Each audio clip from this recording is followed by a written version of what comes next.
Hello everyone, welcome back to my channel. Today I'll be showing you my process for drawing a background in Photoshop. The theme of the background will be Japan. And I'm not talking about a Japanese city. It's literally the first thing that comes to mind when you think about Japan.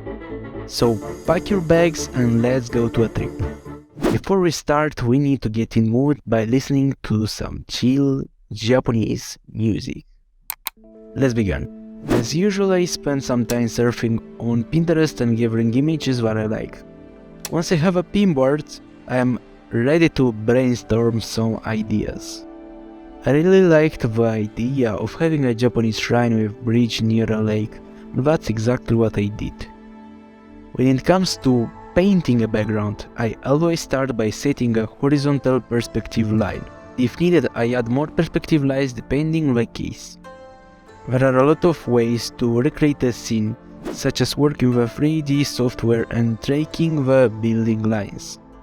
Or the harder one, playing with thousands of lines using the amazing technique called perspective.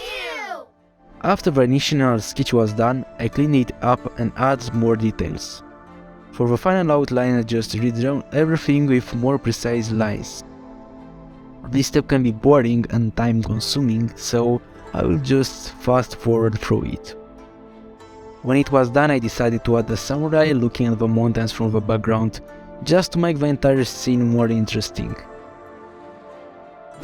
Moving to painting, as usual, I filled everything with a flat color or a gradient, just to have a look at the color values and how well they all work together.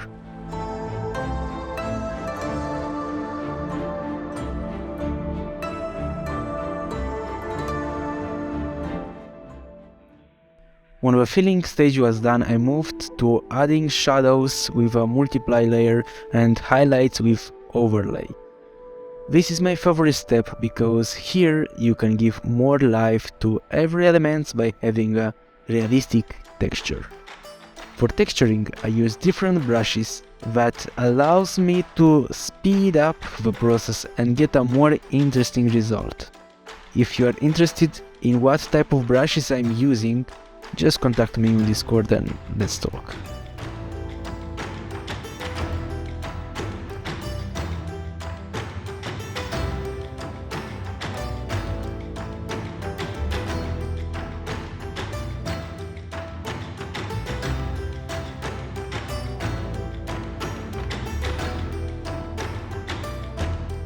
When I was done, I added some flowers in there to make the scene more dynamic.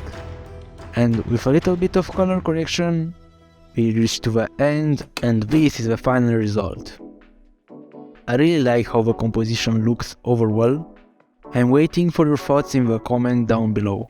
If you have any questions, or if you want to see a more precise video for something, don't hesitate to write me.